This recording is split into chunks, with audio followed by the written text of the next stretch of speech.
बहुत बहुत बड़ी बात आपने बोली, क्योंकि क्या होता है ना, जैसे आप स्विगी में काम कर रहे हो, सैलरी अच्छी हो गई है तो सबको दिखेगा तो ये, लेकिन जिन्होंने आपको स्ट्रगल करते हुए देखा है ना, उन्हीं को पता है कि आपने कितनी मेहनत करी है। लेकिन जैसे हम यहाँ पर बैठे हैं, आपको पहली बार मिल रहे हैं, देख रहे हैं, हमारे व्यूअर्स भी ये चीज देख रहे हैं, तो देखने में तो बहुत आसान लगता है, लेकिन जो स्ट्रगल इंसान को करना पड़ता है वो उसी को पता होता है। इसीलिए मैं अपने हर एक व्यूअर को ये बात बोलता हूँ, अगर आपको कुछ भी करना है ना लाइफ में, तो मेहनत करनी ही पड़ेगी, और वो आज से ही स्टार्ट करनी पड़ेगी। जितना लेट करते जाओगे उतना आपके लिए कंपटीशन बढ़ता जाएगा और उतनी जल्दी जल्दी फील्ड चेंज होती जाएगी। तो मेहनत आज से ही अपनी स्टार्ट करो। आज की डेट में मेरे पास 1300 से 1400 एचआर की ईमेल आईडीज हैं, और जो इवन कि मैंने आपको बताया था कि कैसी विंडे की मैंने जॉब ली थी, वो भी मैंने ऐसे ही ली थी। मैंने वो 13 से 1400 आईडीज को, एचआर की आईडीज को लिया, उनको सबको मैंने मास मेल कर दिया था अपना रेज्यूमे, और हेडिंग में डाल दिया था कि I am open for power BI, MIS analyst और डेटा एनालिस्ट, 3-4 पोजीशन लिख के कि मैं इस पोजीशन के लिए ओपन हूँ। अपना कवर लेटर लगा के, रेज्यूमे लगा के, एक अपना पोर्टफोलियो का लिंक मैंने भेज दिया था। तो मुझे कैसी विंडे की जॉब आई थी वो जैसी ट्रिक की वजह से आई थी। अदरवाइज अगर मैं किसी भी प्लेटफॉर्म पे जाता हूं तो वहां पर जॉब्स अवेलेबल है, चाहे वो नौकरी हो, चाहे टाइम्स हो, चाहे इंडीड हो, चाहे लिंक्डइन हो, ठीक है, डेटा एनालिटिक्स की बहुत सारी जॉब्स अवेलेबल है। मेरे बहुत सारे रिक्रूटर से बात होती है, बहुत सारे कंपनीज में जहां मैं ट्रेनिंग देने जाता हूं, they are looking for a good talent, ठीक है, और वो लोग HR रिक्रूटर्स रोते रहते हैं कि यार अच्छा टैलेंट ही मार्केट में अवेलेबल नहीं है। यहां पर लोग रोते रहते हैं कि जॉब्स अवेलेबल नहीं है, वो हमें हायर नहीं करते। तो आप जो कि एक सेल्स बैकग्राउंड से आ रहे हो, बिल्कुल एक डिफरेंट, आपने टेक्निकल रिक्रूटर एज अ काम किया और उसके बाद आप डेटा एनालिस्ट बने, तो आपका इस बारे में क्या मानना है? आपको कैसे ये अपॉर्चुनिटी मिली? क्योंकि आपने बताया आपने स्ट्रगल किया, जरा वो स्ट्रगल के बारे में बताइए कि आपको क्या क्या स्ट्रगल फेस करना पड़ा। और जब एक इंसान को डेटा एनालिस्ट बनना है या एक डेटा की फील्ड में आना है, तो क्या जॉब्स हैं या नहीं है? नो डाउट्स जॉब्स तो हैं, हाँ श्योर। मेरा एक कोलीग है, वो भी फ्रंट एंड डेवलपर था मेरी गुड़गांव वाली कंपनी में, जहाँ वो जो स्टार्टअप था जहाँ पे मैंने 2.7 ईयर्स थे। वहाँ पे मैं उनका एग्जांपल देता हूँ। वो भी डेटा फील्ड में ही काम कर रहे हैं, वो डेटा एनालिस्ट हैं अभी। तो वो फ्रंट एंड डेवलपर थे, तो वहाँ पे उन्होंने 2021 में छोड़ दिया था, और वो डेटा एनालिस्ट फील्ड में आ गए थे उस टाइम। तो उन्होंने जो स्टार्ट किया था, हालांकि उन्होंने मुझे एग्जैक्ट फिगर बताई है, बट मुझे मेरे पास अभी उनका कंफर्मेशन नहीं है, तो मैं वो तो नहीं बता पाऊंगा, बट रेंज बता देता हूँ। तो उन्होंने फ्रंट एंड डेवलपमेंट छोड़ने के बाद जो डेटा एनालिस्ट ज्वाइन किया था, वो 45 से लेके 55 के बीच उनको सैलरी ऑफर हुआ था, और वहाँ पे उन्होंने 1.6 ईयर्स काम किया था। उसके बाद स्विच मारा था, तो स्विच मारने के बाद उनकी जो सैलरी हाइक थी, जो रेंज है वो 80 से 95,000 के इन बिटवीन है। तो इससे आप आइडिया ले सकते हो कि कितनी ग्रोथ है इसमें। और अभी उनको 2 ईयर्स हो चुके हैं। अगर अभी वो स्विच मारेंगे तो मोटा मोटा अगर लेके चले, उनका 11 लाख का पैकेज है अप्रॉक्सीमेटली, तो उसके बाद सीधा वो 17-18 या 19-20 तक भी जा सकते हैं। अभी 2 साल का एक्सपीरियंस हो चुका है उसको सेम कंपनी में। आज की पॉडकास्ट बहुत ही इंपॉर्टेंट होने वाली है, क्योंकि आज के हमारे गेस्ट को डेटा एनालिटिक्स में कई सालों का एक्सपीरियंस है। आज हम उनसे डिटेल में जानेंगे कि कैसे एक फ्रेशर को एक डेटा एनालिस्ट की जॉब मिल सकती है, कैसे एक नॉन IT प्रोफेशनल एक हाई पेइंग डेटा एनालिस्ट बन सकता है, क्या AI डेटा एनालिस्ट की जॉब को खत्म कर देगा, और एक फ्रेशर या एक एक्सपीरियंस प्रोफेशनल डेटा एनालिटिक्स में आने के बाद क्या सैलरी एक्सपेक्ट कर सकता है और क्या ग्रोथ वो एक्सपेक्ट कर सकता है इन फ्यूचर, और इसके अलावा बहुत कुछ। बट इस पॉडकास्ट को शुरू करने से पहले एक बहुत ही इंपॉर्टेंट अनाउंसमेंट, मैं एक ऑनलाइन फ्री मास्टर क्लास रखने वाला हूं, जिसके अंदर मैं आपको कंप्लीट रोड मैप बताने वाला हूं कि कैसे आप एक हाई पेइंग डेटा एनालिस्ट बन सकते हैं इन ईयर 2025। और इस फ्री मास्टर क्लास को ज्वाइन करने पे मैं आपको बोनस भी देता हूं वर्थ ₹1500, जो आपको हेल्प करेगा एक हाई पेइंग डेटा एनालिस्ट बनने में सुपर फास्ट। आपको मिलेगा बिल्कुल free upon joining this free master class. The link for this free master class is given in the description and in the first comment. या इस QR code को scan करके भी आप इस फ्री सेशन के लिए साइन अप कर सकते हैं। But my recommendation is first just enjoy this entire podcast and join this free master class. Hi Jasvir, thank you so much for coming to our podcast. तो सबसे पहले अपना एक इंट्रोडक्शन हमारी ऑडियंस को दीजिए please. Sure Lokesh, thank you मुझे बुलाने के लिए, अपने पॉडकास्ट में इनवाइट करने के लिए थैंक यू। श्योर, मैं अपना इंट्रोडक्शन देता हूँ। मेरा नाम जसवीर सिंह है, और बेसिकली मैं लुधियाना पंजाब से बिलोंग करता हूँ। मैंने अपनी स्कूलिंग, ग्रेजुएशन भी सब यहीं से कंप्लीट की है, एंड करंटली मैं गुड़गांव में रह रहा हूँ, एंड स्विगी में जॉब कर रहा हूँ। That's great. अपना जब आप ये स्विगी तक जब आप पहुंचे, तो अपनी थोड़ी बैकग्राउंड या अपनी जर्नी थोड़ी बताइए कि कैसे आप कॉर्पोरेट वर्ल्ड में आए, राइट? कैसे आप डेटा की फील्ड में आए? श्योर श्योर, तो ये जर्नी थोड़ी सी इंटरेस्टिंग है। हालांकि मैंने अपनी ग्रेजुएशन और मैंने डिप्लोमा भी की है, वो दोनों सीएसई से की हैं, बट उसके बाद भी मैंने नॉन टेक जॉब से ही स्टार्ट किया था। मेरी जो फर्स्ट जॉब थी वो एज ए बीडी थी, बिजनेस डेवलपमेंट एग्जीक्यूटिव की, रियल एस्टेट सेक्टर में। वहाँ पे मैंने 3 मंथ्स काम किया। वो मैंने स्टार्ट किया था 2018 में, स्टार्ट किया था 2018 में, और 3 महीने जॉब की थी। उसके बाद हम्म। मुझे दूसरी अपॉर्चुनिटी मिल गई थी गुड़गांव में। तो वहाँ पे भी मुझे सेल्स एग्जीक्यूटिव की ही अपॉर्चुनिटी मिली थी, तो वहाँ पे मैंने 2.7 ईयर्स काम किया। उसके बाद 2.7 ईयर्स के बाद मैं मुझे वहाँ पे थोड़ा इंटरेस्ट नहीं आ रहा था, चीज़ें रिपीट हो रही थी, तो थोड़ा लर्निंग पर्पज़ के लिए और ग्रोथ पर्पज़ के लिए भी मैंने स्विच किया था। तो उसके बाद मैंने अनदर कंपनी ज्वाइन की थी, search my office, as a sales manager in same domain. ठीक है, वहाँ पे मैंने काम कर ही रहा था, बट अनफॉर्चुनेटली उसी टाइम मैंने अपने यंगर ब्रदर को खो दिया। सो उसकी वजह से मुझे गुड़गांव छोड़ना पड़ा। मैं वापस आ गया घर पे। मैंने अपनी कॉर्पोरेट जर्नी भी वहीं पे छोड़ दी थी, काम भी छोड़ दिया था। तो घर पे ही था, 3-4 महीने मैंने ब्रेक लिया। तो उसके बाद मेरी प्रायोरिटी थी कि मुझे कुछ ऐसी जॉब चाहिए, या मैं कुछ ऐसा देख रहा था जिसकी वजह से मैं अपनी फैमिली के साथ टाइम स्पेंड कर सकूं। यहाँ तो मैं लोकल अपॉर्चुनिटीज़ देख रहा था अपने लुधियाना एरिया में, या फिर मैं देख रहा था कुछ रिमोट मिल जाए। तो इसी प्रायोरिटी को लेके फिर मैंने ढूंढना शुरू किया। तो मुझे यूएस आईटी रिक्रूटमेंट में मुझे जॉब मिली, as a US IT recruiter. हमें यूएस में आईटी फील्ड के एम्प्लॉयज़ को हायर करना होता था एक्सवाइजेड कंपनीज़ के लिए। तो वो अपॉर्चुनिटी रिमोट थी, वहाँ पे मैंने 1 ईयर काम किया। बट वहाँ पे काम करके मुझे ये समझ आ गया था कि हालांकि ये चीज़ मुझे वो ऑफ़र कर रही है जो मुझे चाहिए थी, वर्क फ्रॉम होम अपॉर्चुनिटी चाहिए थी, वो चीज़ मुझे ऑफ़र करी है, बट वो जॉब इतनी इंटरेस्टिंग नहीं थी, वो सेटिस्फाइड नहीं थी। और नाइट शिफ्ट में क्या होता है ना, सम आफ्टर कुछ टाइम आपको तो उसके आउटपुट्स मिलने शुरू हो जाती हैं, लाइक लाइफस्टाइल ख़राब हो जाता है आपका, खाने पीने का सारा शेड्यूल ख़राब हो जाता है। तो वो चीज़ें हो रही थी, प्रॉपर नींद नहीं ले पा रहा था सम टाइम में। तो वो चीज़ें थी, तो मुझे स्विच करना था। तो मैं सोच रहा था कि स्विच कैसे करूँ। मेरा जो ओल्डर डोमेन था वर्चुअल ऑफिस वाला, जिस को वर्किंग सेक्टर वाला, जिस पे मैंने अप्रॉक्सीमेटली 3 साल काम किया था। तो उसमें एक इशू ये था कि वो मार्केट बड़ी छोटी थी, in point of view of jobs. उस टाइम पे जॉब्स उतनी नहीं थी उस मार्केट में। ठीक है, तो वो इशू था। और किसी और सेल्स में अगर मैं जाता तो वहाँ पे क्या इशू आता था कि मेरा जो सेल्स का एक्सपीरियंस है वो कोवर्किंग सेक्टर से था, बट किसी और डोमेन में जाता तो वहाँ पे वो मैच नहीं होता था एक्सपीरियंस। तो वहाँ पे काइंड ऑफ मुझे फ्रेशर ट्रीट करते थे, उसी के अकॉर्डिंग मुझे पैकेज वो ऑफर करते थे। तो वो चीज़ भी सेटिस्फाइड नहीं थी मेरे लिए कि मतलब ठीक है, डिफरेंट एक्सपीरियंस है, बट स्टिल सेल्स स्किल्स तो थी मेरे पास। तो वो चीज़ मुझे खट गई थी वहाँ पे। तो मैंने सोचा यार ऐसे तो मतलब नहीं चलेगा, कुछ देखना पड़ेगा। तो फिर मैंने खुद को ही सेल्फ एनालाइज़ किया, मतलब ठीक है, देखता हूँ और अपॉर्चुनिटीज़ एक्सप्लोर करता हूँ, क्या क्या ऑप्शंस है मार्केट में, मैं किस चीज़ में अच्छा हूँ, मुझे कहाँ पे इंटरेस्ट आता है। तो ऐसे ही मैंने ढूँढना शुरू किया, यूट्यूब पे वीडियोज़ देखी, ब्लॉग्स पढ़े। तो ऐज़ यू नो ये तब की बात है, 2023 की बात, 2022 की बात है, जब मैं एज़ ए आईटी रिक्रूटर था। उसी टाइम से मैंने स्टार्ट करना ढूँढना। तो 2022 के टाइम में डेटा काफ़ी बूम पे था, एज़ यू नो सब लोग डेटा की बात कर रहे थे। तो मैंने ही सोचा यार चलो ठीक है, एक्सप्लोर करते हैं, देखते हैं क्या है क्या। तो डेटा मैंने एक्सप्लोर किया, उसमें वही था कि मतलब आज की उस टाइम भी और आज की डेट में भी काफ़ी डेटा जनरेट हो रहा है। तो डेटा जनरेट होने के बाद उससे इंसाइटफुल चीज़ें निकालनी होती हैं, रिपोर्ट्स बनानी होती हैं, उसके बेसिस पे मशीन लर्निंग मॉडल्स बनते हैं। ठीक है, उसके बेसिस पे एनालिसिस होती है, जिससे हमें इनपुट्स मिलती है जो बिज़नेस को ग्रो करते हैं। तो ये सब चीज़ें मुझे पता लगी। तो उसके बाद मैंने टूल्स देखे, इसमें एक्सेल यूज़ होता है, गूगल शीट्स है आपकी, सीक्वल है, पावर बीआई है, टैबल्यू है। तो ये सब चीज़ें थी, तो मैंने सोचा why not give a shot. तो मैंने ठीक है, मैंने सोचा चलो इसी को इंटरेस्ट लेते हैं, क्योंकि एज ए सेल्स एग्जीक्यूटिव ही हम लोग गूगल शीट्स पे काम कर रहे थे मैंने प्रीवियस जॉब्स में भी।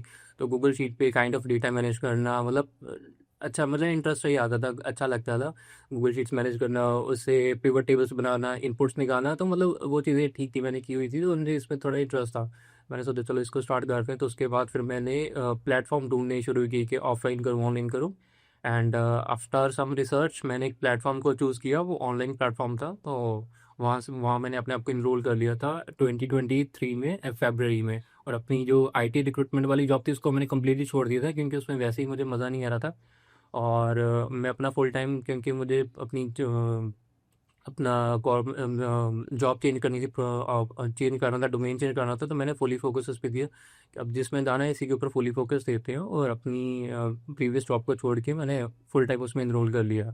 तो वहाँ पे 6 मंथ्स मैंने दिए हैं अपने लर्निंग को। 6 मंथ्स में मैंने वो कोर्स कंप्लीट किया।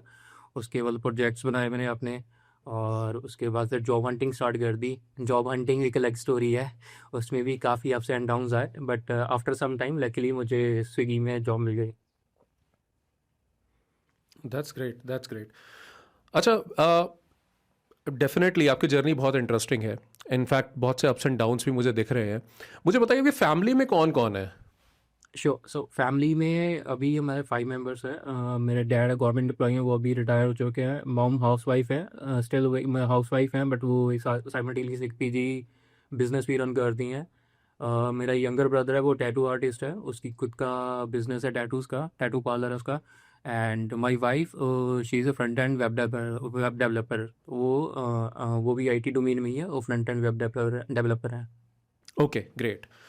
अच्छा, एक चीज़ और मुझे बताइए, क्योंकि जो आपने जर्नी बताई है अपनी, right, it's a long journey. आपने कई साल इंडस्ट्री में बिता लिए, चाहे आपने बड़ा इंटरेस्टिंगली अगर हम बात करें तो बिल्कुल ही एक डिफरेंट डोमेन से आपने स्टार्ट किया, नॉन आईटी था और सेल्स में आपने स्टार्ट किया था, और सेल्स से आप होते हुए टेक्निकल रिक्रूटर भी बने, ऑलराइट, और उसके बाद आप डेटा एनालिस्ट बने। तो जनरली क्या लोगों को प्रॉब्लम आती है इस जर्नी के अंदर, क्योंकि हर कोई ये जर्नी करना चाहता है, राइट, अपने आप को अपग्रेड करना चाहता है, लेकिन दो चीज़ों से वो हमेशा अपने आप को रोक लेते हैं। पहली चीज़ टाइम, राइट, क्योंकि एक नया स्किल गेन करना, एक इंडस्ट्री को स्विच करना, एक वो इशू आता है टाइम का, ठीक है।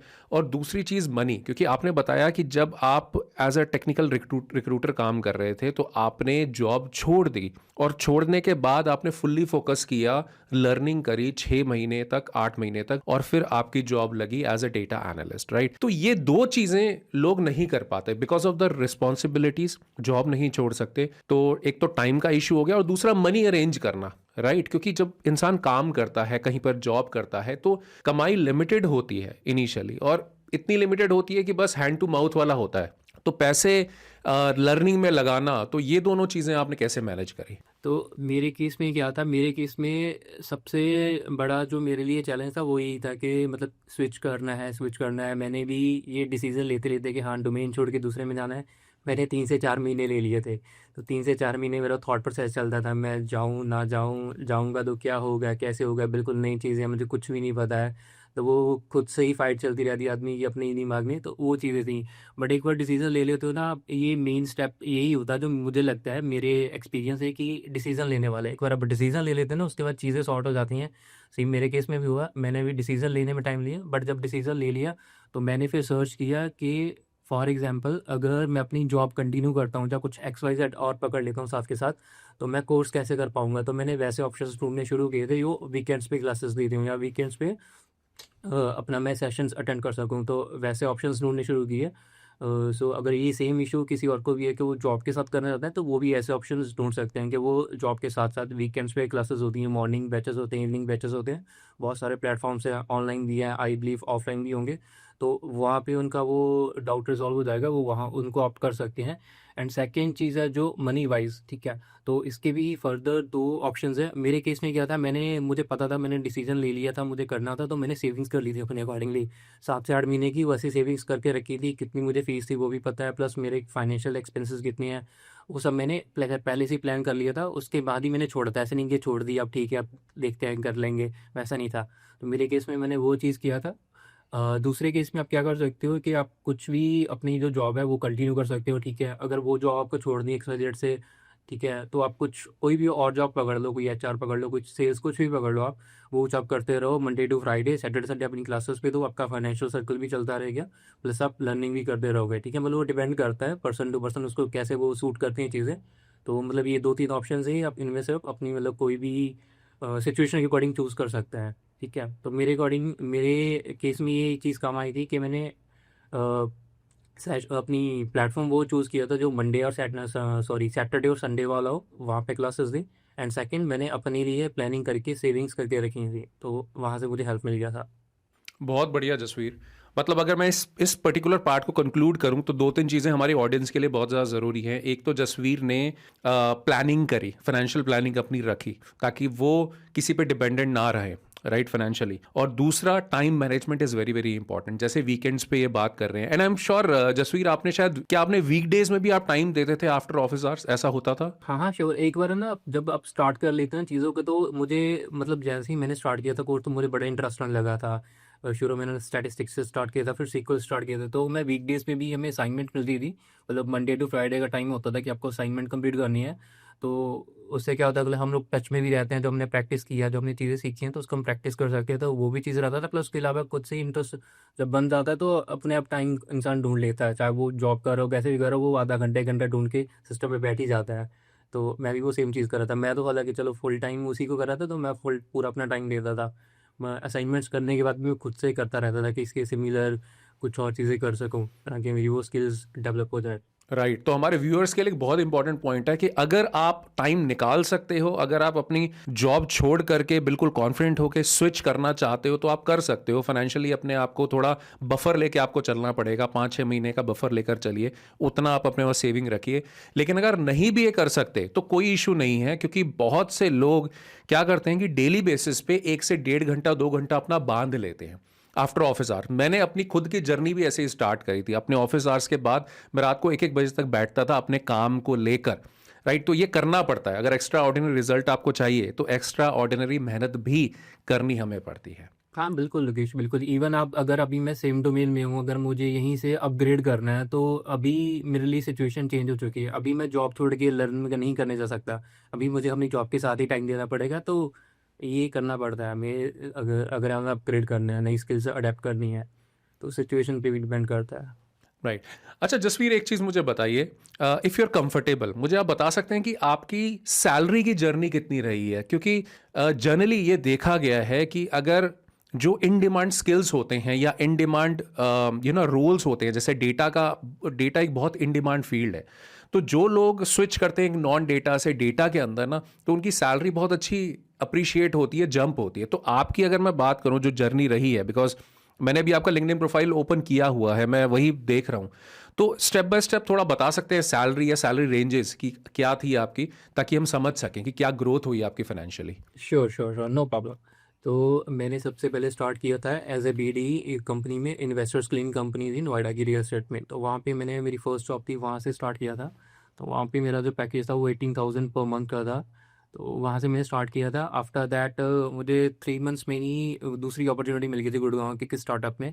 मैंने वहाँ पे ज्वाइन कर लिया था एज ए सेल्स एग्जीक्यूटिव। तो जब मैंने ज्वाइन किया था, तो मुझे 20,000 इन हैंड ऑफर हुई थी। एंड वो 2.7 ईयर्स के बाद मैंने वो कंपनी छोड़ी थी। तो जब मैंने छोड़ी थी कंपनी, उस टाइम मेरी 45K इन हैंड थी उस टाइम, पर मंथ। तो उसके बाद फिर मैंने एज सेल्स मैनेजर ज्वाइन किया था सर्च माई ऑफिस में। तो वहाँ पे भी मुझे इनिशियली 3 महीने के लिए 45 ही ऑफर हुई थी।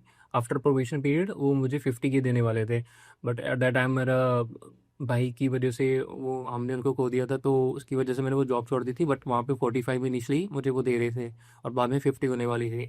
ठीक है। उसके बाद फिर मैंने आईटी रिक्रूटमेंट पे ज्वाइन किया था as a US IT recruiter. तो वहाँ पे मुझे 47,000 सीटीसी थी मेरी, एंड इन हैंड मेरी 43K थी पर मंथ। तो ये मेरी सैलरी वहाँ की थी। उसके बाद स्विगी में मैंने जब ज्वाइन किया, तो स्विगी में मुझे इन बिटवीन 5 to 7 LPA का पैकेज मिल रहा है अभी। Okay, that's very great. तो एक चीज़ और बताइए, यहाँ पर जब आपने स्विगी ज्वाइन किया, राइट, आप डेटा की फील्ड में आए, आपने स्विगी को ज्वाइन किया, आप डेटा एनालिस्ट भी बने, राइट। अभी आप MIS एग्जीक्यूटिव काम कर रहे हैं, which is management information system, जहाँ पर that is similar to data analysis, क्योंकि रिपोर्टिंग आप करते हैं, ये सारी चीज़ें करते हैं, ऑलराइट। तो क्या स्विगी ने आपको एज अ फ्रेशर ट्रीट किया, या आपने आपने कुछ ऐसा पोर्ट्रे किया कि आपको डेटा की फील्ड में एक्सपीरियंस है? दो चीज़ें हैं इसमें। एक तो क्या होता है कि कंपनी के पास XYZ जिस पोजीशन के लिए अप्लाई कर लेते हैं, उनके पास एक बजट फिक्स होता है, ठीक है। तो उस बजट के अकॉर्डिंग ही देते हैं। तो मेरे केस में वो बजट वाला इशू था कि उनके पास वो बजट था, उसके अकॉर्डिंग ही उन्होंने मुझे ऑफर किया था, ना कम किया ना ज़्यादा किया, तो बजट के अकॉर्डिंग किया। तो मेरा प्रीवियस एक्सपीरियंस में मतलब कितनी सैलरी मिल रही थी, वो सब चीज़ों पर उन्होंने जज नहीं किया। उनके पास जो बजट था उस रोल के लिए, उसके बेसिस पे उन्होंने मुझे ऑफर किया था। तो मेरे केस में ये वाला सिनेरियो नहीं था कि प्रीवियस सैलरी के बेसिस पे वो जज कर रहे हो या उसके बेसिस पे मुझे अप्रिशिएशन दे रहे हो। बट मुझे पता था कि काइंड ऑफ ये सिमिलर ही है जो मैं पहले अपने नॉन टेक डोमेन्स में लेता था। बट मुझे ये भी पता है कि विद द एक्सपीरियंस यहाँ से बड़ी इजीली ग्रोथ हो जाएगी। जो कि मेरे प्रीवियस डोमेन्स में पॉसिबल नहीं था, तो उस वजह से मैंने इसको ज्वाइन कर लिया था। Great, nice. तो मतलब एज अ फ्रेशर ही अगर हम ट्रीट करें, मतलब स्विगी ने आपको एज अ फ्रेशर ही ट्रीट किया इस जॉब रोल के लिए, इजंट इट? Correct, correct. अगर आप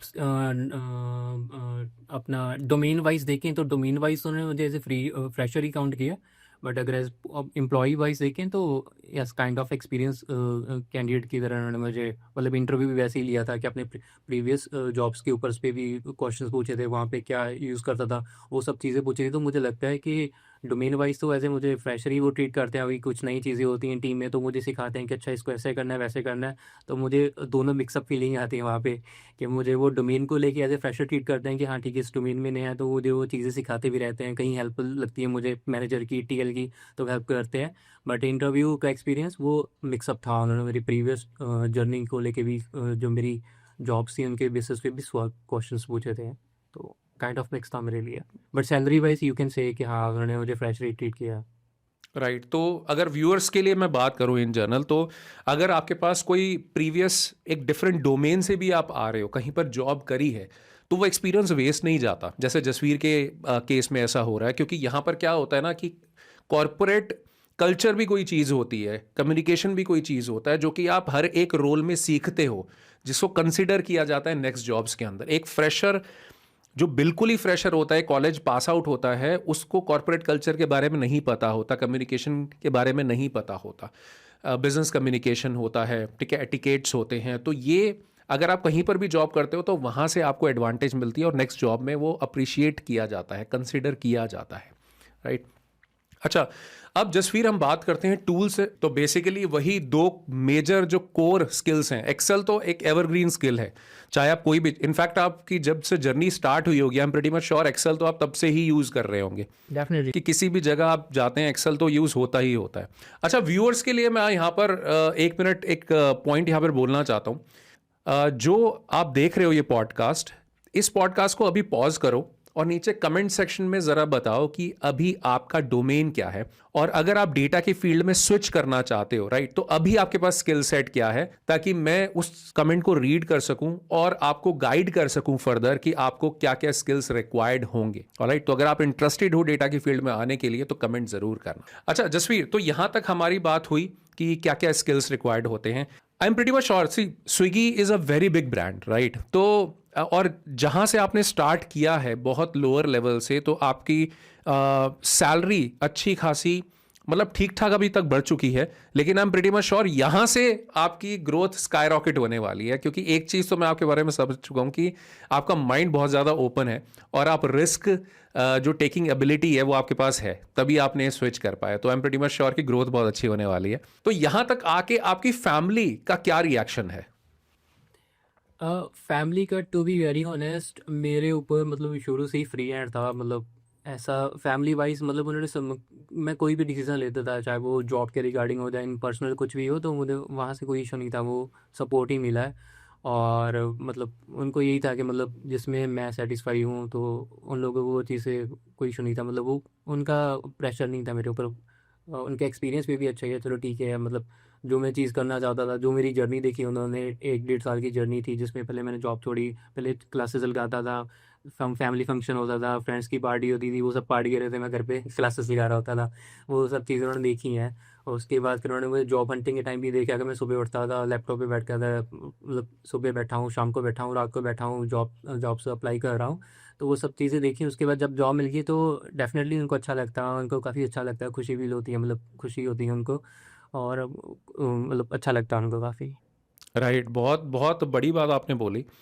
क्योंकि क्या होता है ना, जैसे आप स्विगी में काम कर रहे हो, है ना, सैलरी अच्छी हो गई है, तो सबको दिखेगा तो ये, लेकिन जिन्होंने आपको स्ट्रगल करते हुए देखा है ना, उन्हीं को पता है कि आपने कितनी मेहनत करी है। लेकिन जैसे हम यहाँ पर बैठे हैं, आपको पहली बार मिल रहे हैं, देख रहे हैं, हमारे व्यूअर्स भी ये चीज़ देख रहे हैं, तो देखने में तो बहुत आसान लगता है, लेकिन जो स्ट्रगल इंसान को करना पड़ता है वो उसी को पता होता है। इसीलिए मैं अपने हर एक व्यूअर को ये बात बोलता हूँ, अगर आपको कुछ भी करना है ना लाइफ में, तो मेहनत करनी ही पड़ेगी, और वो आज से ही स्टार्ट करनी पड़ेगी। जितना लेट करते जाओगे उतना आपके लिए कंपटीशन बढ़ता जाएगा और उतनी जल्दी जल्दी फील्ड चेंज होती जाएगी। तो मेहनत आज से ही अपनी स्टार्ट करो। बिल्कुल डेफ़िनेटली इसमें आप जितना भी डिले करोगे उतनी चीज़ आपके लिए और मतलब और कम हार्ड होती जाएंगी क्योंकि कंपटीशन भी बढ़ रहा है, सब लोग स्विच करना चाहते हैं, सब लोग इस चीज़ में अपनी स्किल्स को ब्रश अप कर रहे हैं, तो आपके लिए वो कंपटीशन ही हार्ड होगा। तो अगर आपने वो डिसीजन ले लिया कि आपको करना है बट आप सामने टाइम फिर भी आप किसी वजह से रुके हुए हैं, तो उसका कोई फ़ायदा नहीं है। अगर आपने सोच लिया तो आप स्टार्ट कर दीजिए। राइट। अच्छा जसवीर, ये सब डिस्कस करते हुए एक और बहुत इंपॉर्टेंट पॉइंट मेरे माइंड में आ रहा है, और ये बड़ा कॉमन क्वेश्चन है ना आज के टाइम पे, ऑलमोस्ट हर कोई पूछता है। ठीक है, जब भी हम इस तरह की पॉडकास्ट करते हैं या डेटा एनालिटिक्स रिलेटेड हम वीडियोस बनाते हैं, वो क्वेश्चन ये होता है कि people are actually struggling to get a job as a data analyst, जैसा वो बोलते हैं। क्योंकि अदरवाइज अगर मैं किसी भी प्लेटफॉर्म पे जाता हूं तो वहां पर जॉब्स अवेलेबल है, चाहे वो नौकरी हो, चाहे टाइम्स हो, चाहे इंडीड हो, चाहे लिंक्डइन हो। ठीक है, डेटा एनालिटिक्स की बहुत सारी जॉब्स अवेलेबल है। मेरे बहुत सारे रिक्रूटर से बात होती है, बहुत सारे कंपनीज में जहां मैं ट्रेनिंग देने जाता हूं, they are looking for a good talent. ठीक है, और वो लोग एचआर रिक्रूटर्स रोते रहते हैं कि यार अच्छा टैलेंट ही मार्केट में अवेलेबल नहीं है। यहां पर लोग रोते रहते हैं कि जॉब्स अवेलेबल नहीं है, वो हमें हायर नहीं करते। तो आप जो कि एक सेल्स बैकग्राउंड से आ रहे हो, बिल्कुल एक डिफरेंट, आपने टेक्निकल रिक्रूटर एज अ काम किया और उसके बाद आप डेटा एनालिस्ट बने, तो आपका इस बारे में क्या मानना है? आपको कैसे ये अपॉर्चुनिटी मिली? क्योंकि आपने बताया आपने स्ट्रगल किया, जरा वो स्ट्रगल के बारे में बताइए कि आपको क्या क्या स्ट्रगल फेस करना पड़ा। और जब एक इंसान को डेटा एनालिस्ट बनना है या एक डेटा की फील्ड में आना है, तो क्या जॉब्स हैं या नहीं है? देखिए, नो डाउट्स जॉब्स तो हैं। मैंने भी अप्लाई किया था, मैंने बहुत सारे पोर्टल्स पे लॉगिन कर रखा है, इवन कंपनीज़ के खुद के करियर पेजेस पे भी जानता था, तो जॉब्स तो हैं। ठीक है, जॉब है उसमें इशू नहीं है। मेन इशू है कि आपको अपने रिज्यूमे को शॉर्ट लिस्ट करवाना और उसके बाद इंटरव्यू क्रैक करना, वो चीज़ मेन है। तो सबसे पहला स्टेप है तो वो शॉर्ट लिस्ट रिज्यूमे करवाना। वहाँ पे कई लोगों को चैलेंजेस आता है। ठीक है, उस रिज्यूमे शॉर्ट लिस्ट नहीं हो पाता, एक तो कंपटीशन बहुत ज़्यादा होता है। ठीक है, कुछ कमियां हमारे रेज्यूमे में भी होती हैं, कुछ कमियां हमारी प्रोफाइल में भी होती हैं, तो वो भी रीज़न होता है। कई बार क्या होता है कि कुछ अपॉर्चुनिटीज़ होती हैं, मतलब जो बिल्कुल फिट बैठती हैं, बट समटाइम अपने लोकेशन की वजह से या फिर किसी और वजह से हम लोग उनको अप्लाई नहीं करते या छोड़ देते हैं, तो कुछ वैसे रीजंस भी होते हैं। तो उस चीज़ की वजह से ही मेन इश्यूज आता है। ठीक है, तो सबसे बड़ा जो है मेन चीज़ के रिज्यूमे शॉर्ट लिस्ट नहीं होता, तो उसके ऊपर आप अपने एंड पे क्या कर सकते हैं। देखो, कंपटीशन तो नो डाउट मार्केट में है और वैकेंसीज भी हैं, जो मैं अपने पर्सनल एक्सपीरियंस के जॉब हंटिंग एक्सपीरियंस से बोल सकता हूँ। किसी भी प्लेटफॉर्म में मैं ज़्यादा डेटा एनालिस्ट सर्च करता था, फ़िल्टर लगाता था, तो मुझे वहाँ पे जॉब्स दिखती थी, वैकेंसीज दिखती थी। ठीक है, तो इशू क्या आता था, एक तो नंबर ऑफ़ जो अप्लाई करते हैं कैंडिडेट्स, वो नंबर ऑफ़ अप्लाई बहुत ज़्यादा होते थे, आप हाईलाइट नहीं हो पाते हो। एक तो वो इशू है और मुझे लगता था वो है। और दूसरा कुछ अपने रिज्यूमे में भी चीज़ होती थी, तो आपको रिज्यूमे के ऐसा नहीं आपने एक बार रिज्यूमे बना के रख लिया, आप ठीक है उसी को अप्लाई कर रहे हो, नहीं। आप रिज्यूमे देखो, अपना पॉडकास्ट देखो, वहाँ पे जो कैंडिडेट्स होते हैं जिन्होंने डोमेन में अब जो जॉब ली होती है या जॉब कर रहे होते हैं, वो समटाइम अपने रिज्यूमे शेयर करते हैं, तो मैं वहाँ से पॉइंट्स उठाता कि उन्होंने अपने रिज्यूमे में क्या किया है कि उनको जॉब मिल गई। तो मैं स्क्रीनशॉट लेके रखता था। इवन जो मेरी जर्नी है जॉब हंटिंग वाली, उस टाइम मेरे फ़ोन में मेरी कोई सेल्फी नहीं थी, कोई फंक्शन और इवेंट्स की फ़ोटो नहीं थी, हमेशा पॉडकास्ट के स्क्रीनशॉट भरे पड़े होते थे। कभी किसी टेक्नोलॉजी के लेके स्क्रीनशॉट पड़े हैं, तो कभी किसी कंपनीज़ को लेके कौन सी लिस्ट ऑफ कंपनीज़ जॉब दे रही है वो स्क्रीनशॉट थे, कभी रेज़्यूमे को लेके स्क्रीनशॉट थे। मेरे फ़ोन में आप चेक करोगे इस टाइम स्क्रीनशॉट्स ही मिलेंगे। तो वो चीज़ें थी, तो मैं वहाँ से देखता कि इसने ऐसा क्या किया है कि स्क्रीनशॉट इसके पास ऐसा है। ठीक है, और वहाँ से लिंक्डइन से मैं देखता था कि किसी का रेज़्यूमे मिल जाए जिससे मुझे हेल्प मिल जाए कि उन्होंने अपनी रेज़्यूमे में ऐसा क्या किया कि उनको जॉब मिल गई है। तो मैं वो मतलब रेगुलर प्रैक्टिस थी मेरी कि उसको अपने रेज़्यूमे को जो मेरी प्रोफाइल को मार्केट कर रहा है, ठीक है, वो मेरा पीस ऑफ पेपर जो मार्केट कर रहा है मेरी प्रोफाइल को, उसको मैं कैसे बेटर करूँ कि वो इतने सारे कॉम्पिटिशन से वो हाईलाइट हो। तो उसके ऊपर मैंने रेगुलर काम किया, ऐसा नहीं एक बार बना के छोड़ दिया देन फिर मैं 5-6 महीने उसी को चिपकाता रहा, सब जगह अप्लाई करता रहा, वैसा नहीं था। तो उसको मैं कंटिन्यूसली इम्प्रूव करता रहा था और एट द एंड फाइनली मैंने एक अच्छा खासा रिज्यूमे बना लिया था, जो मेरा 2 से 3 कंपनीज़ में शॉर्ट लिस्ट हो गया था। एक तो मेरा जो मेरा प्लेटफ़ॉर्म था जिससे मैंने लर्निंग की थी, तो उनकी साइट से ही उनकी साइट से 2 जगह मेरा रिज़्यूमे शॉर्टलिस्ट हुआ था। एक स्विगी में होता, एक कंपनी थी गुड़गाँव की, वेको बाइनरी सिस्टम्स करके, वो गूगल के साथ एसोसिएटेड है, तो वहाँ पे मेरा शॉर्टलिस्ट हुआ था। और एक मैंने खुद के अपने एफ़र्ट से अप्लाई किया था कैसियो इंडिया में, जो वॉचेस बनाती है, तो वहाँ पे मेरा शॉर्टलिस्ट हुआ गया। तो 2 से 3 जगह मेरा रिज़्यूमे शॉर्टलिस्ट हो गया था, और वो भी आफ्टर मतलब कंटिन्यूअसली इम्प्रूवमेंट के बाद था। तो वो चीज़ करनी पड़ती है आपको, मतलब देखो क्या होता है, मुझे क्या लगता है कि लोग ना कैंडिडेट्स है वो फेड अप हो जाते हैं, वो अप्लाई करते हैं, रिजल्ट नहीं आता ना तो वो नेगेटिव थॉट्स में आता है, यार मैंने डिसीजन सही लिया था, कुछ हो नहीं रहा। तो वो ना इम्प्रूवमेंट की तरफ जाते ही नहीं है, वो नेगेटिव थॉट्स में या फिर वो अपने पुराने डोमेन में जाने की सोचने लग जाते हैं। वो सब चीज़ें आपको नहीं करनी, आपको अगर आपने कूद गए हो उसमें डोमेन में आ चुके हैं तो आपको कंटिन्यूस इम्प्रूवमेंट ही करनी है। वो करते रहोगे तो आपका जो रिज्यूमे शॉर्टलिस्ट जो मेन चैलेंजेस है आप उसको भी ओवरकम कर पाओगे। एंड सेकंड चीज़ उसके बाद इंटरव्यू आता है, आपने वो स्किल्स सीखी या प्रैक्टिस कर रहे हैं तो वो भी क्लियर हो जाता है। मेन इशू है कि लोग पहले स्टेप पे ही फंस जाते हैं, इतने सारा कंपटीशन देख के और अपने रिज्यूमे को इम्प्रूव नहीं करते तो वहीं पे वो मात खा जाते हैं, तो मुझे लगता है। और यही चीज़ रिक्रूटर बोलते हैं कि मतलब उनको अच्छे रिज्यूमे अच्छे कैंडिडेट नहीं मिल पाते, क्योंकि जो अच्छे कैंडिडेट्स भी होते हैं वो उनके पास स्किल्स होती हैं बट समटाइम वो अपने रिज्यूमे पे अच्छा काम नहीं कर पाते, वो पहुंच ही नहीं पाते उन रिक्रूटर्स तक। तो ये मुझे लगता है थोड़ा कहीं इशू है। राइट। तो बेसिकली एक तो चीज़ अगर हम इस आपके आंसर को कंक्लूड करें तो ये मतलब जॉब लेना सिर्फ स्किल्स गेन करके आप जॉब नहीं ले सकते, राइट। आज के टाइम पे अगर आपको एक अच्छी जॉब चाहिए, एक अच्छी अपॉर्चुनिटी चाहिए, जैसे आप स्विगी में काम कर रहे हैं, तो कहीं ना कहीं हमें 2-3 चीज़ें करनी पड़ती है, राइट जसवीर। जैसे पहला तो हो गया स्किल्स गेन, और स्किल्स में भी हमारे टेक्निकल नॉन टेक्निकल स्किल्स दोनों ही हमें गेन करने पड़ते हैं। दूसरा आ जाता है हमारा रेज्यूमे बिल्डिंग, राइट, एंड उसको भी बल्कि एक तरह से ATS फ्रेंडली बनाना ताकि वो शॉर्टलिस्ट हो सके, राइट। और तीसरा है अपने आप को इंटरव्यू में सही तरीके से प्रेजेंट करना। तो ये 3 चीज़ें जब हम अच्छी तरह से कर पाते हैं तो हमें एक अच्छी अपॉर्चुनिटी मिल पाती है, और यही रिक्रूटर ऐसा ही कैंडिडेट देखता है जो इन तीनों चीज़ों के अंदर खरा उतरे। सिर्फ एक यहाँ चीज़ के बेस पे मैं एक चीज़ और ऐड ये कर करना दूं। मुश्किल हाँ, है यहाँ पे जी। मैं एक चीज़ ऐड करता हूँ।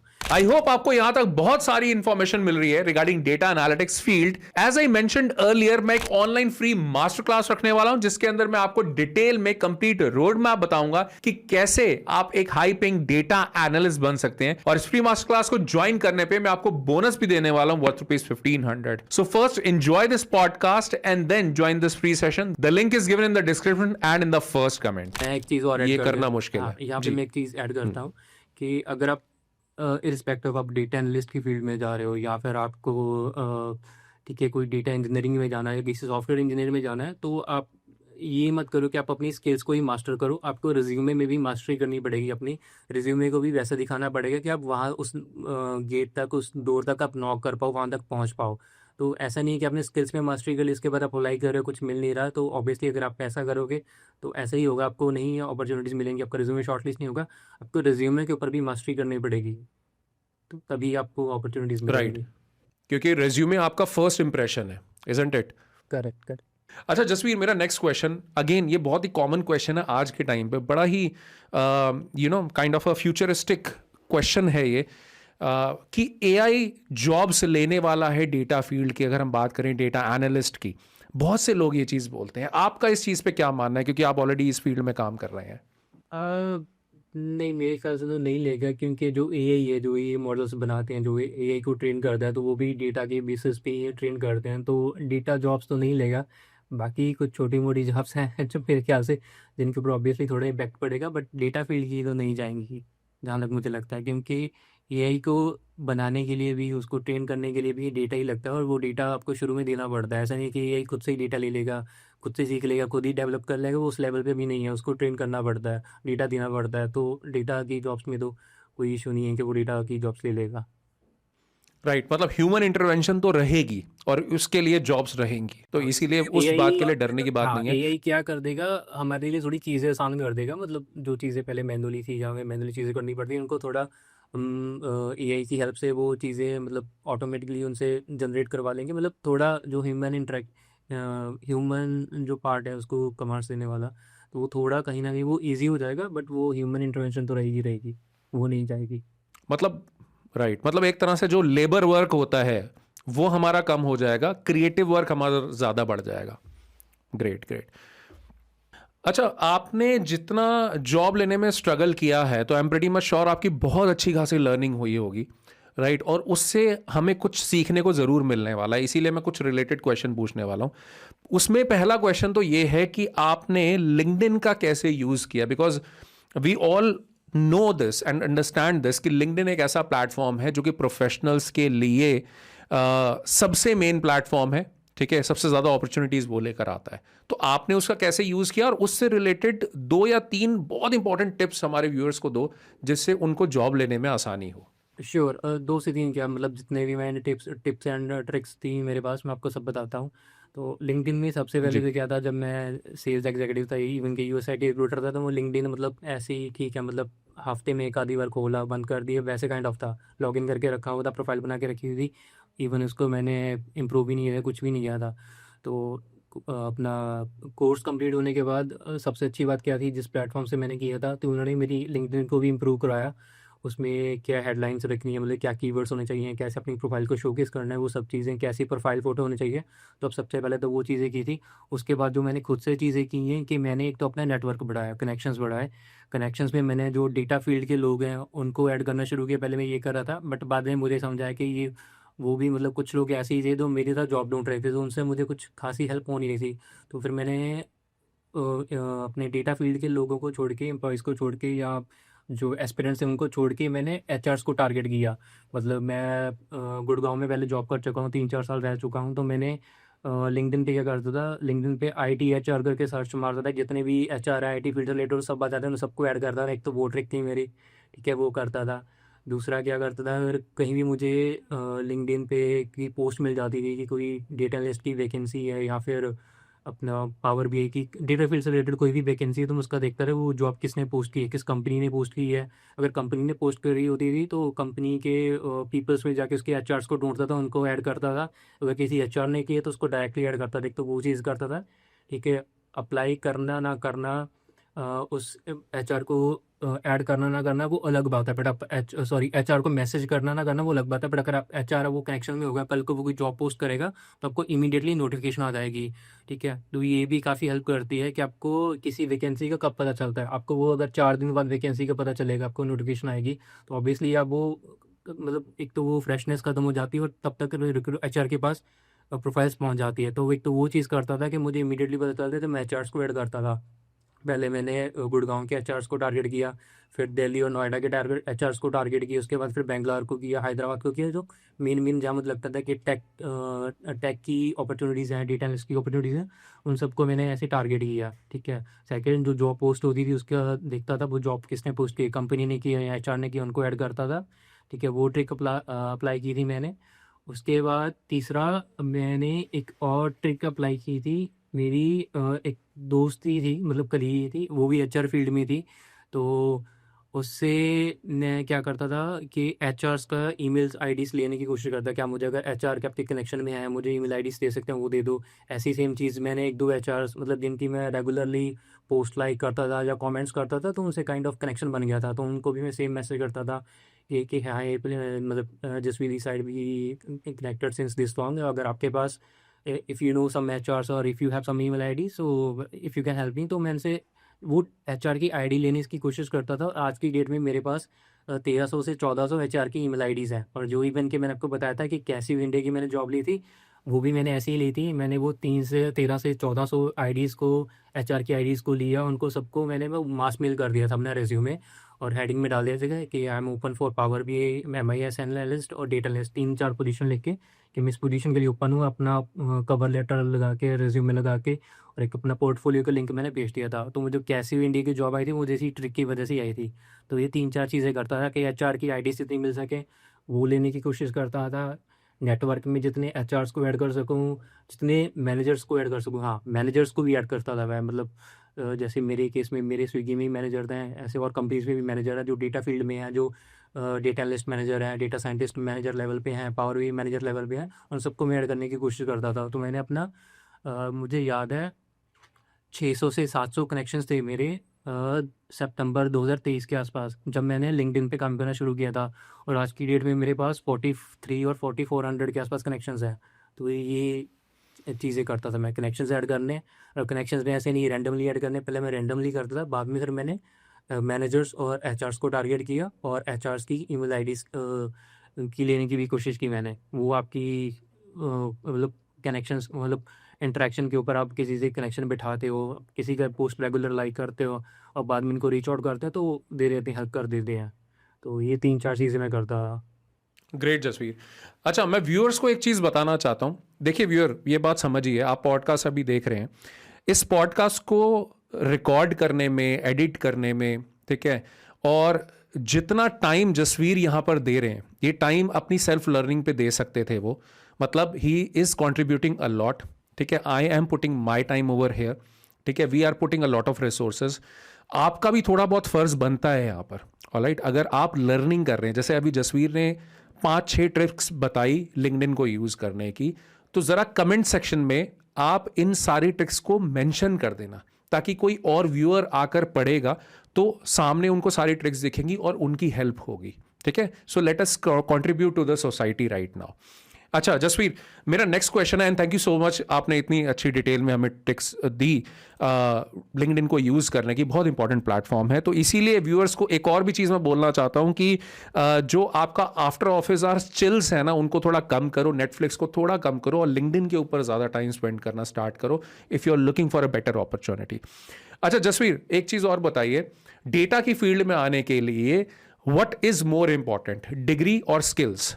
स्किल्स मतलब ग्रेजुएशन तो आपकी होना चाहिए, वो तो एक मतलब मिनिमम लिमिट है, मतलब जॉब के लिए आज की डेट में वो आपकी होनी चाहिए। बट वो किस फील्ड में वो अभी मैटर नहीं करता। अगर आपके पास डेटा फील्ड में आना है तो स्किल्स आपके लिए इंपॉर्टेंट है। अगर आपके स्किल्स ही नहीं है, अगर आपने समहाउ अपना रिज्यूमे शॉर्टलिस्ट करवा भी लिया, तो आप इंटरव्यू में शोकेस क्या करोगे अगर आपके पास स्किल्स ही नहीं होंगी? तो स्किल्स तो मैंडेटरी है। अच्छा, नेक्स्ट आप पोर्टल से रिलेटेड, जॉब पोर्टल से रिलेटेड कुछ 2 या 3 ऐसी इंपॉर्टेंट टिप्स बताइए जिससे जॉब लेने में जल्दी आसानी हो सके। जॉब पोर्टल से रिलेटेड शुरू में तो लाइक जैसे सबका माइंड सेट होता था कि मतलब जॉब अपने लॉगिन किया, प्रोफाइल बनाया और ठीक है अप्लाई करना शुरू कर दे, तो वैसे कर रहा था। बट वहाँ से कुछ रिजल्ट नहीं आ रहा था, ठीक है। तो उसके बाद फिर मुझे मतलब ड्यूरिंग जॉब हंटिंग के टाइम ये वीडियोस देखता, पॉडकास्ट भी देखता था, मतलब कैसे रिक्रूटर्स की पॉडकास्ट देख ली या लिंक्डइन पे पॉडकास्ट, लिंक्डइन पे सॉरी अपना आर्टिकल्स देखता था, उन्होंने पोस्ट किए होते थे।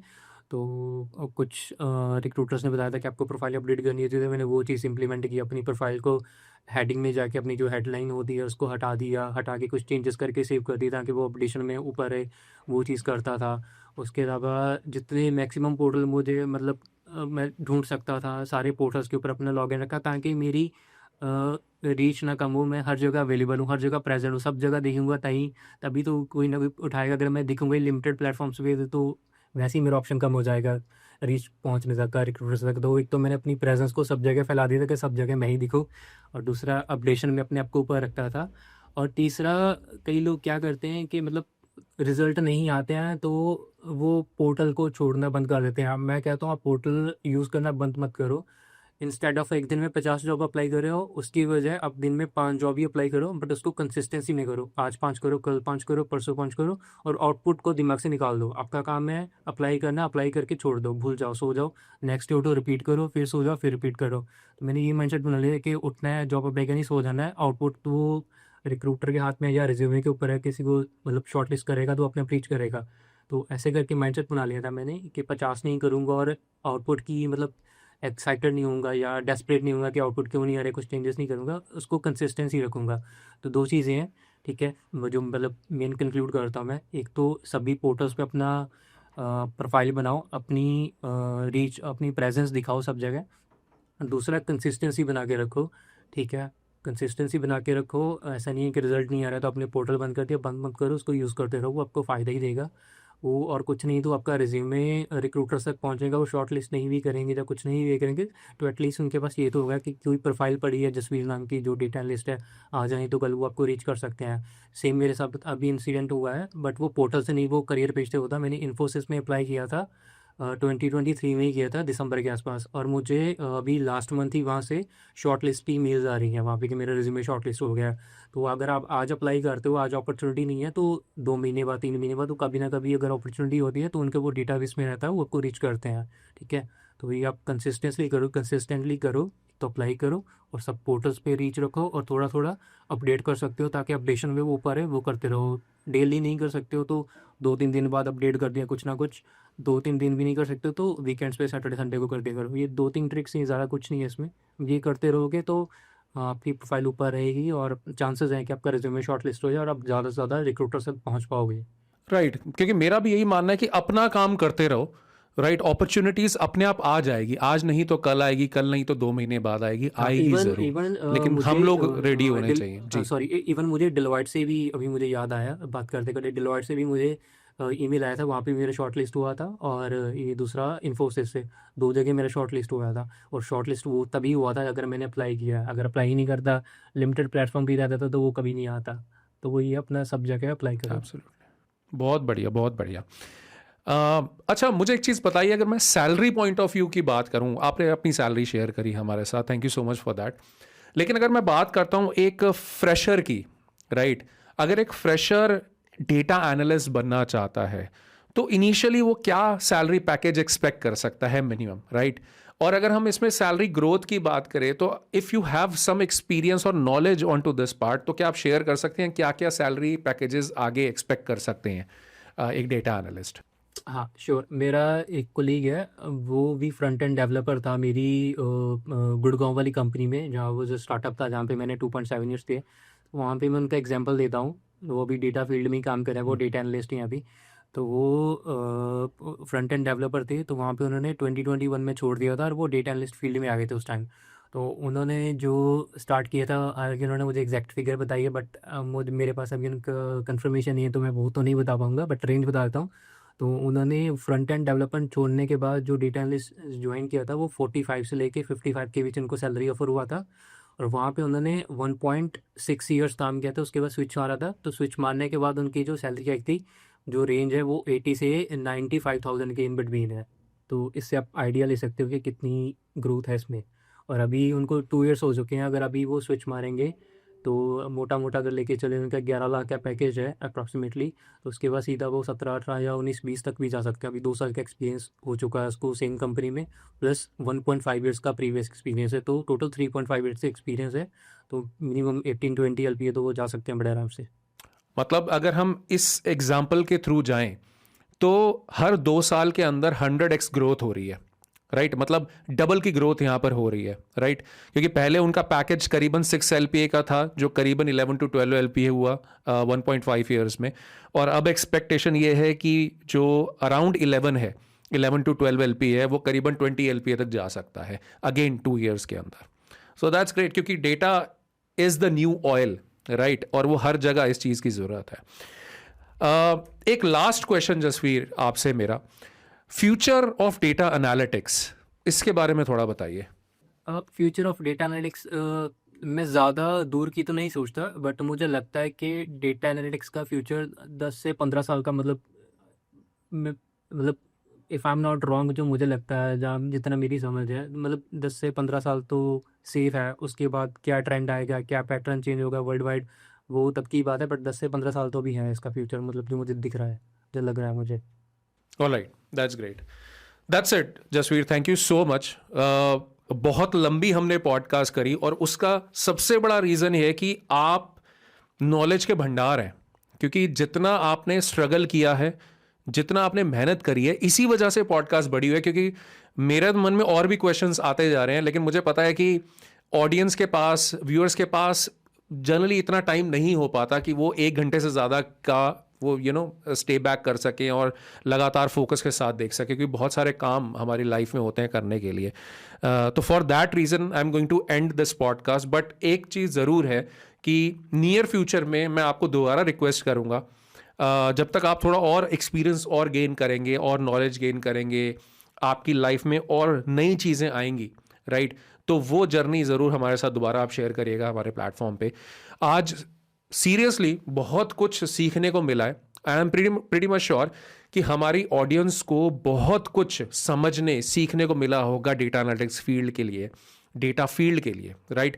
और अगर ऐसा है व्यूअर्स, तो बिना कोई भी एक भी इंसान जो इस पॉडकास्ट को देख रहा है, एक भी इंसान छूटना नहीं चाहिए जो कि यहाँ पर कमेंट ना करे और जसवीर को थैंक यू ना बोले, क्योंकि बहुत ज़्यादा इन्होंने टाइम स्पेंड किया, अपना स्ट्रगल बहुत अच्छे से बताया, क्या क्या टिप्स ट्रिक्स आपके लिए बेनिफिशियल हो सकती हैं, अपना रिज्यूमे तक इन्होंने शेयर किया।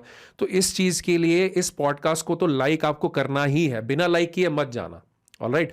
और कमेंट ज़रूर करना, थैंक यू ज़रूर बोलना दिल से जसवीर को इस चीज़ के लिए। And I am pretty much sure, देखिए जसवीर, एक चीज़ मैं आपको अपने दिल से बता देता हूँ कि आप आप एक रेप्लिका है हार्ड वर्क, एक परफेक्ट एग्जाम्पल है एक हार्ड वर्क का, ठीक है, जो कि बहुत कम लोग होते हैं और ऐसे लोगों की डिमांड कभी खत्म नहीं होगी।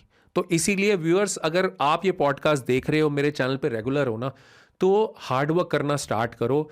हार्ड वर्क, सक्सेस का कोई शॉर्टकट नहीं है, सिर्फ हार्ड वर्क ही है जो आपको करना पड़ेगा। राइट जसवीर? बिल्कुल राइट। एंड मुझे भी मतलब काफ़ी अच्छा लग रहा है, क्योंकि मैंने भी सेम वे ही पॉडकास्ट से इधर उधर से ही ऐसी ही इन्फॉर्मेशन इकट्ठी की थी, ऐसी ही रिसर्च अपनी की थी, जिसकी वजह से मैं डिसीजन ले पाया था। और आज उस डिसीजन की वजह से मतलब मैं भी सेटिस्फाई हूँ, अभी जॉब को लेके भी, करियर को लेके भी, इन फ्यूचर को लेके भी, और मेरी फैमिली वाले भी ठीक है, मतलब खुश हैं काफ़ी मेरे से। तो अगर ऐसी सेम वे से मैं वो ट्रांसफ़र कर सकता हूँ, कोई और इंस्पायर हो सकता है जहाँ उसको अपनी रिसर्च में हेल्प मिल सकती है, तो व्हाई नॉट। सो इसी पर्पज़ से ही मैं इस पॉडकास्ट में आया था। एंड थैंक यू, आपने मुझे इनवाइट किया, मौका दिया, उसके लिए थैंक यू वेरी मच। हाँ, इन फ्यूचर डेफिनेटली आपने जैसा बोला, हम बिल्कुल रिकनेक्ट करेंगे आफ्टर सम टाइम, कुछ और नई चीज़ें अगर मैं आपको मतलब बता होंगी मेरे पास बताने के लिए, तो बिल्कुल हम शेयर करेंगे वो। Thank you so much Jasvir, दिल से बहुत बहुत शुक्रिया, आपने बहुत सारी इन्फॉर्मेशन शेयर करी। और इसमें से एक भी चीज़ एक भी व्यूअर अगर ढंग से समझ गया ना, तो उसकी लाइफ में बहुत अच्छा चेंज आ सकता है। For that reason thank you so much दिल से। Thank you Lokesh, thanks for your time also. Take care Jasvir, have a wonderful life ahead. Thank you. Thank you bye. I hope आपको इस पॉडकास्ट से बहुत ही डिटेल में नॉलेज भी मिली है, इंफॉर्मेशन भी मिली है regarding the field of data analytics. And as I mentioned you in the beginning of this podcast कि मैं एक ऑनलाइन फ्री मास्टर क्लास रखने वाला हूं, जिसके अंदर कंप्लीट रोड मैप मैं आपको बताऊंगा कि कैसे आप एक हाई पेइंग डेटा एनालिस्ट बन सकते हैं। और इस फ्री मास्टर क्लास को ज्वाइन करने पे मैं आपको बोनस भी देने वाला हूं वर्थ ₹1500, जो मेरी बेस्ट सेलिंग ई बुक है, जो आपको हेल्प करेगी एक हाई पेइंग डेटा एनालिस्ट बनने में सुपर फास्ट। आपको मिलेगी बिल्कुल free upon joining this free session. इस फ्री सेशन का लिंक नीचे डिस्क्रिप्शन में और फर्स्ट कमेंट में गिवन है, या इस QR कोड को स्कैन करके भी आप इस फ्री सेशन के लिए साइन अप कर सकते हैं। I wish you all the very best for your future and I will see you in this free master class.